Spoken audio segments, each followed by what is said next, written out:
No tópico anterior, vimos como podemos montar misturadores utilizando diodos. Um dos problemas em utilizar diodos como misturadores é que a amplitude do sinal deve ser extremamente pequena e, consequentemente, teremos na saída sinais de baixa amplitude. Uma solução é o uso de transistores bipolares como misturadores. Neste caso, podemos aproveitar o comportamento não linear do transistor como misturador e ainda podemos amplificar o sinal na saída. Podemos verificar que, ao usarmos transistores como misturadores, obtemos o mesmo resultado de utilizarmos um único diodo como misturador.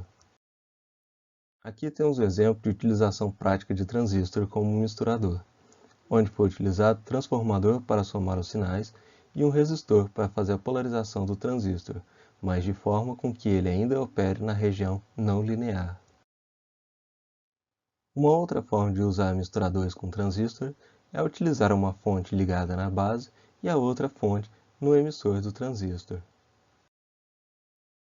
Por fim, podemos também fazer a utilização do transistor como misturador, utilizando resistores para podermos somar os sinais antes de encaminharmos esses sinais para a base do transistor.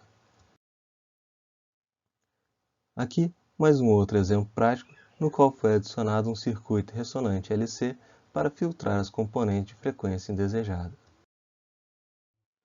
Assim como combinamos os diodos em circuito de tal forma com que as componentes indesejadas se cancelassem, podemos fazer o mesmo quando utilizamos transistores como misturadores. O circuito apresentado tem dois transistores ligados de tal forma com que a corrente que flui no transformador da saída anulem as componentes indesejadas. Ao escrevermos a equação do arranjo balanceado utilizando transistores que vimos no circuito anterior, iremos encontrar uma equação muito semelhante àquela que usamos para descrever o comportamento dos diodos.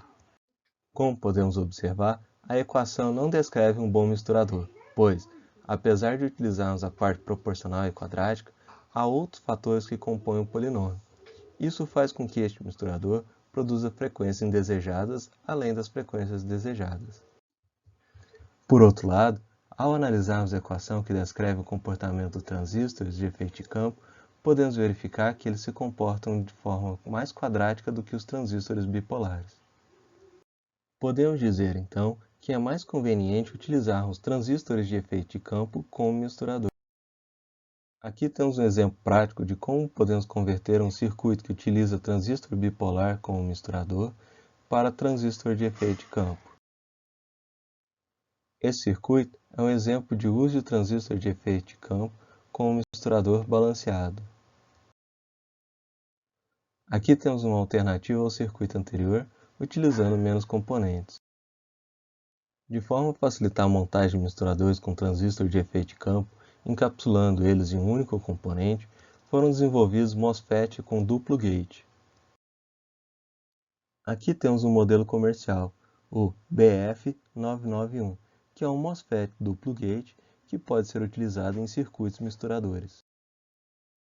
Aqui temos um outro modelo comercial, o BF961, que também é um MOSFET duplo gate para o uso em circuitos misturadores.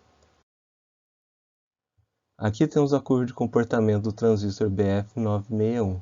Repare na grande faixa de não linearidade que esse transistor fornece e que podemos aproveitar em um circuito misturador. Já aqui temos a curva de comportamento do transistor BF998. Repare na grande faixa de não linearidade que esse transistor fornece. Neste caso, praticamente toda a faixa de operação é não linear. Assim, podemos aproveitar esse comportamento em um circuito misturador.